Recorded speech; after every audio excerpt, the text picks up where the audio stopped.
Okay, I am doing a video response for Night Flyer. Not for him, but for a couple people that had questions about switches. He crashed his, I think it was a Honeybee or something like that, whatever the hell it was. I have a Blade CP Pro 3D helicopter, pretty much the same as in what type and class it is. So I've had people ask questions about switches. Okay, I'm gonna go through one at a time. I'll try not to take too long on each, but I'm gonna do this. For people that don't know much about controls on helicopters, if they get one and crash it, I've gotta say the truth, you're an idiot. If you crash it and you don't know what you're doing. Night Flyer knows what he's doing, I know that. Mr. Herbert. Nothing. So here you go, first one. On a helicopter, a remote control helicopter, the bottom half of moving this is only throttle, so you go all the way to full throttle. Then it starts moving the pitch and the blades equally, so it increases the angle of attack equally in each blade to create more lift. Obviously you can't have just throttle and collective separate. You can't control it that way. Normal helicopters you would need to, but remote control helicopters you don't have your life-threatening problem. So I'm going to start talking about the idle up switch now that I'm on the collective switch. Idle up switch, what you do if you want to use that, slowly increase throttle to halfway so you're not flying. Pull that and you'll maybe hear like a little jump in the RPM. If this is set, this is just a switch to tune up the RPM or whatever. But then you can go up, then you're back down. Middle means you're on the ground, you won't be flying.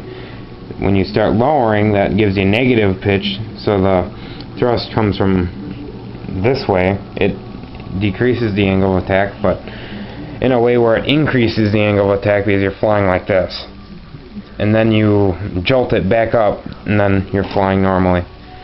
So this is negative pitch, positive pitch, and then when you want to turn off that switch, like when you're flying, you just adjust it, land, turn it off, then lower. You don't just lower, because that'll actually break it, because you're going full angle on those blades and might break something, because these blades, this blade, I don't know if you can tell, has a little dent in it from actually touching the boom in the back, the tail boom or whatever. So keep in mind, I never touch that switch. I actually want to hack that sucker off, I mean halfway, so I don't, because one day I was flying it out, nice weather, blah blah blah, all of a sudden I switched this and I didn't know what it did, and I didn't know what was going on, because what happens is it just screws up your throttle and your mind thinking when you don't know what it does, and I didn't know I flicked it. I crashed. This was the day I almost totaled the thing.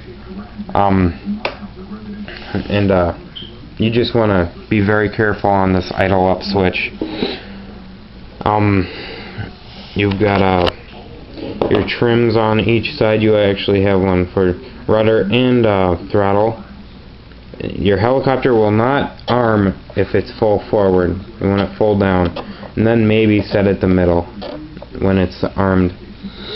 Your tail rotor should start spinning then. You got your collective here. That's just forward, backwards, left, and right. Basically, I think a good way to explain a helicopter is you're basically controlling a wing. But you're controlling, I'm trying to think of a good way to say it. You're controlling a wing that can fly at 0 airspeed. No. You're just controlling spinning wings that can go forward, backward, left, and right, up and down. So it's not like roll and pitch.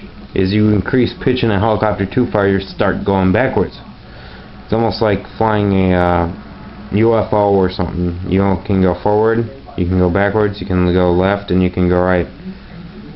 Roll is used only if you're like doing very small turns or whatever. Then you can consider it roll, I guess. But so there's the cyclic. You get your elevator and aileron controls. Here, these switches here reverse your control. So if I was to switch this aileron one, instead of it being right, it would be left when I'm switching right. So instead of when I push it this way, my helicopter will not go this way, it'll actually go that way. That's not a switch, that's it tells you the megahertz. I can't get too close to it, otherwise my camera will just bug out. But on and off switch, I don't know if you know what that does, just kidding. This is a trainer switch. You hook a cord up to that, you hook it up to another controller. When you flick this, you're the instructor, which is kind of cool. I just never tried it yet. Obviously, helicopters are a lot more expensive when you crash them. Sometimes not so bad, because you can actually get the complete rotor head, complete with everything here other than like fly bars and blades, maybe for $30, which really isn't bad, because if you have a bad crash, that's pretty much the only thing that'll be broken, including your blades and tail. I really like helicopters. Planes I haven't really gotten into, I just need to start getting money for it. I have a GWS stick up there, if you can't see it, with no electronics in it. But so I think that's about it. Any questions, message me. I'll post my video up as a response to his crash. I'll quickly tell you my story about how I found out what this did. So the day I said, I just pulled this in the middle of the flight and started screwing up and not knowing what was going wrong, so I landed, crashed, screwed up the rotor a little bit, but not totaled then. So then I grab it like this, normal.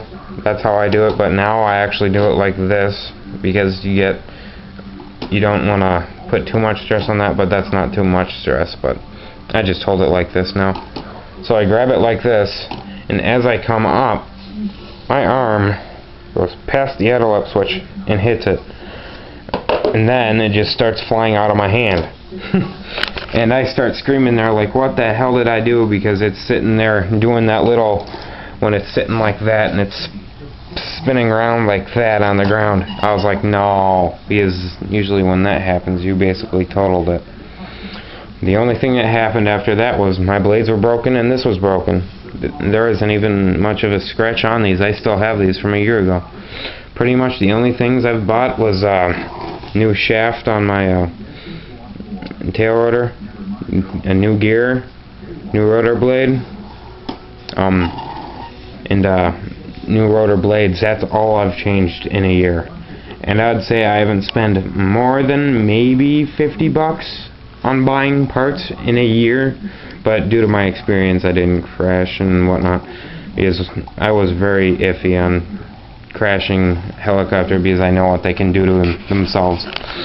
I want to just say one tip for when you're starting to learn to fly with those like training gear, the little orange balls on each four corners that just hooks up to your landing gear. The thing I found out about flying remote control helicopters is when you're light on the collective, it just wants to go anywhere it wants to. My advice there is, when the first time I flew this, I actually flew without landing gear, and I actually hovered. I actually flew pretty nicely because I had a CX-2 and I had a fixed pitch helicopter, but I really didn't fly that much.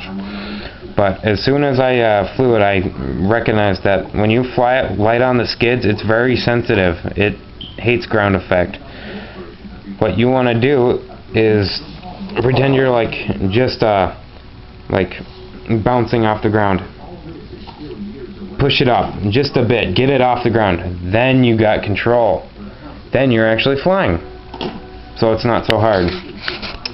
If you have any questions about that, message me, because I know you will. Thank you.